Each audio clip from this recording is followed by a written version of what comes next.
Walter was somewhat taken by surprise.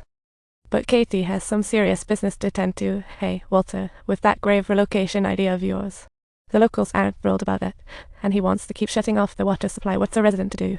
You might be excited to learn. I mean, I'm less important than you, right?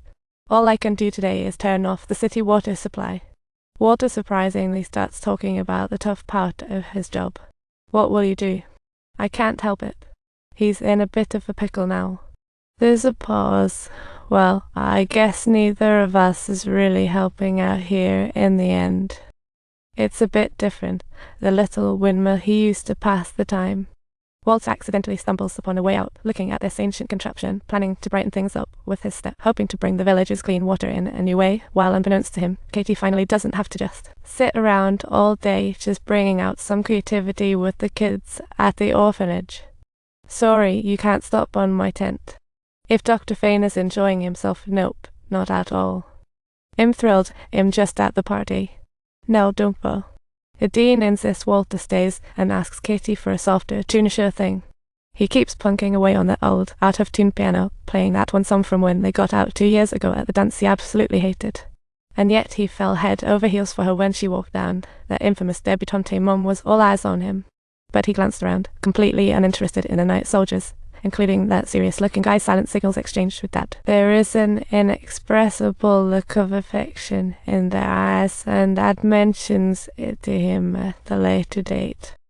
That was the young man he had invited, with a masked admiration flowing through his words, while Mom was still repeating her speech about time waits for no one. He felt utterly speechless to the extreme. Marrying without love? That's merely a relic of bygone days. Mum's words may sting, yet they undeniably reflect the harsh reality. He and his sister can't inherit Dad's fortune. They'll have to marry someone eventually to secure their future.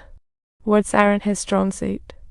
He won't hide his feelings. With an angry Katie, she slams the house door shut without hesitation as the tune ends. At this moment, they can finally look at each other peacefully. That evening, they sit together, and Katie joyfully shares her tales from the convent. The new kids are being well cared for. The nuns don't gain much, but give so much, but Walter coldly responds to her. It's not as simple as you think. Nuns often turn to young mothers, offering them a paycheck to encourage sending their kids to the convent. And then they cultivate the kids to become devout disciples as well. You used to feel that I was very strict with you, didn't you? You don't like it? Come on, I can hardly believe you with your cleverness. It's a small comparison. We humans are tiny babies, way more complex than you. We can't even imagine we'd mess up or feel let down yet. We definitely make mistakes. I'm sorry, I'm not the best young lady you hoped I'd be. I'm just an ordinary girl. I never really tried. I'm just an ordinary girl. I never tried that hard. Pretending to be just like any other girl, huh? Nope. You're definitely not one of them. I love acting, dancing, and playing tennis. I'm all about the games. I like men playing games. You don't need to forgive me. That's just who I am. I can deal a mean bridge. That's just too much fun. It's hard to pinpoint exactly which sentence triggers the laughter.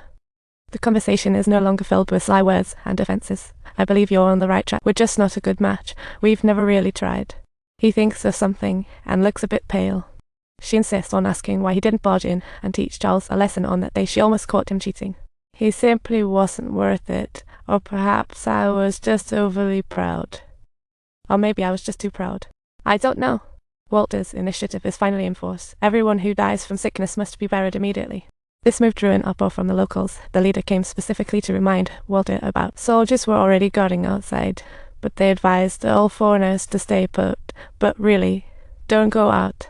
When she asked the nun, only then did she learn that Katie had just left, and Walter had not yet made his appearance. The guards were vastly outnumbered, thus forcing her to run inside immediately. She was blocked from escaping by a furious mob, and he found her indoors. Don't catch me. Go on, leave her. Are you okay? Not good. Move fast, head out, go. At her, they took a boat home, leaving the chaos behind on the calm waters. Back home, they thought about having a drink to calm their nerves, so they found the lieutenant late. Dr. Fane, after a bit of grooming, Katie arrived, finally seeing that mysterious woman in the odd atmosphere. The lieutenant casually recounted how they met, how they navigated the turmoil, and everything swirling in her heart. Everything swirling in her heart. How they met, parted many times in chaos, yet still came together. It all made Katie envious.